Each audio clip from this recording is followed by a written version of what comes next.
കൃഷ്ണ ഗുരുവായൂരപ്പ ശരണം. പൊന്നുണ്ണിക്കണ്ണൻ്റെ ഉഷപൂജാലങ്കാരം. രാവിലെ 4 മണിയോടുകൂടി മലർ നിവേദ്യം കഴിഞ്ഞ് ശ്രീകോവിൽ നട തുറന്നു.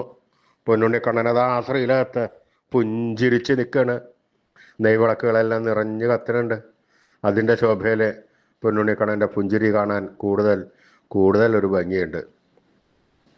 പൊന്നുണ്ണിക്കണ്ണൻ്റെ തിരുമുഖം ചന്ദനം ചാർത്തിയിട്ടുണ്ട്. നെറ്റിയിൽ ഒരു സ്വർണ്ണഗോപിക്കുറി അണിയിച്ചിട്ടുണ്ട്. ചെവിയിൽ മേൽക്കാതും കീഴ്ക്കാതും ചെവിപ്പൂക്കൾ വെച്ചിട്ടുണ്ട്. മാറത്തൊരു സ്വർണ്ണത്തിലകവും ഒരു സ്വർണ്ണമാലയും ചാർത്തിയിരിക്കുന്നു. പൊന്നിൻ കിങ്ങിണി കെട്ടി പട്ടുകോണകമെടുത്ത് ഒരു ഓറഞ്ച് നിറത്തിലുള്ള ഒരു പട്ട് ഞൊറിഞ്ഞെടുത്തിട്ടുണ്ട്. കയ്യിൽ ഓടക്കുഴലുണ്ട്, താമരയുണ്ട്. സ്വർണ്ണ കിരീടം ചാർത്തി. കിരീടത്തിന്മേൽ 2 തിരുമുടിമാലകളും 2 വലിയ വനമാലകളും ചാർത്തിയിരിക്കുന്നു. അങ്ങനെ സുന്ദരനായി പുഞ്ചിരിച്ച് നിൽക്കുന്ന സച്ചിദാനന്ദ കട്ടയെയാണ് നട തുറന്ന സമയത്ത് ഭക്തന്മാരെല്ലാവരും കാണുന്നത്. അത് കണ്ടതോടുകൂടി അവർക്ക് സന്തോഷത്തിൽ ആ പൊന്നുണ്ണിക്കണ്ണൻ്റെ തിരുനാമങ്ങളും ചൊല്ലി കണ്ണൻ്റെ അടുത്തേക്ക് അതാ ഓടി ഓടി ഓടി ഓടി പോണു. ആ സോപാനപ്പടിയിൽ നിന്ന് കണ്ണനെ കൺകുളിർക്ക കണ്ട് ആ കണ്ണൻ്റെ തൃക്കാൽക്കൽ വീണ് നമസ്കരിക്കണു, പ്രാർത്ഥിക്കണു. കണ്ണൻ്റെ അനുഗ്രഹം അവർക്കെല്ലാവർക്കും ഉണ്ടാവണം.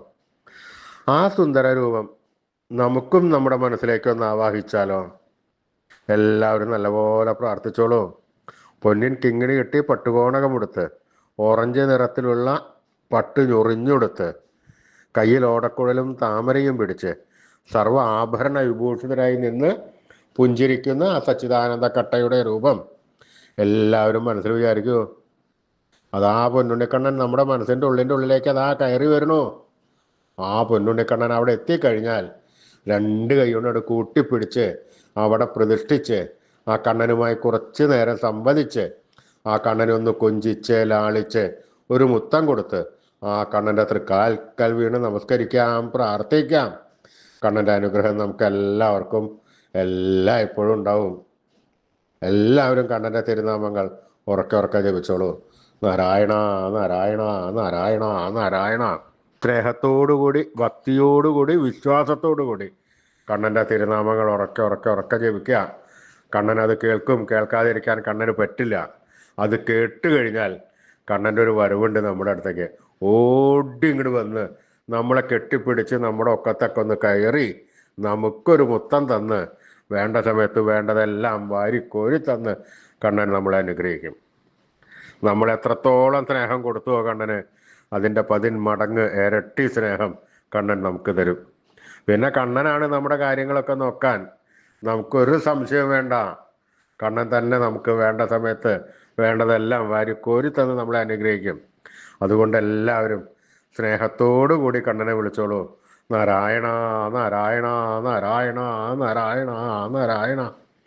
കൃഷ്ണായ വാസുദേവായ ഹരേ പരമാത്മനെ പ്രണതക്ലേശനാശായ ഗോവിന്ദായ നമോ നമഃ.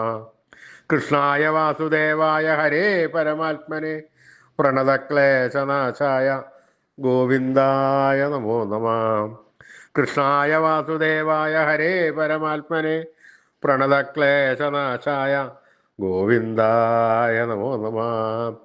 അച്യുതാനന്ദ ഗോവിന്ദ അച്യുതാനന്ദ ഗോവിന്ദ അച്യുതാനന്ദ ഗോവിന്ദ. ഈ നാമത്രയ മന്ത്രം എല്ലാവരും ദിവസേന ഉപാസിക്കുക. നിത്യവും ഉപാസിച്ചു കഴിഞ്ഞാൽ നമുക്ക് ആയുരാരോഗ്യ സൗഖ്യം, സർവസമ്പൽ സമൃദ്ധി, സർവ ഐശ്വര്യം, സന്തതി പരമ്പരകൾക്കെല്ലാം ശ്രേയസ് ഉണ്ടാവുന്നതാണ്. ഋഷീശ്വരന്മാർ തലമുറകൾ കൈമാറി തന്ന ഈ അമൂല്യനിധി നമ്മൾ വിട്ടുകളയാൻ പാടില്ല. നമ്മൾ ഉപാസിക്കണം. അതുമാത്രം പോരാ, നമ്മുടെ വരും തലമുറകൾക്ക് അത് ഉപദേശിച്ചു കൊടുത്ത് അവരെ കൊണ്ട് ഉപാസിപ്പിക്കുകയും വേണം. ഈ കലികാലത്ത് ജപിക്കാൻ പറ്റിയ ഉത്തമമായ മന്ത്രം കൂടിയാണിത്. അതുകൊണ്ട് ആരും ഉപേക്ഷ വിചാരിക്കേണ്ട. ഇന്ന് തന്നെ ഇപ്പം തന്നെ തുടങ്ങിക്കോളൂ നാമത്രയ മന്ത്രം ചൊല്ലാൻ. അച്യുതാനന്ദ ഗോവിന്ദ അച്യുതാനന്ദ ഗോവിന്ദ അച്യുതാനന്ദ ഗോവിന്ദ അച്യുതാനന്ദ ഗോവിന്ദ.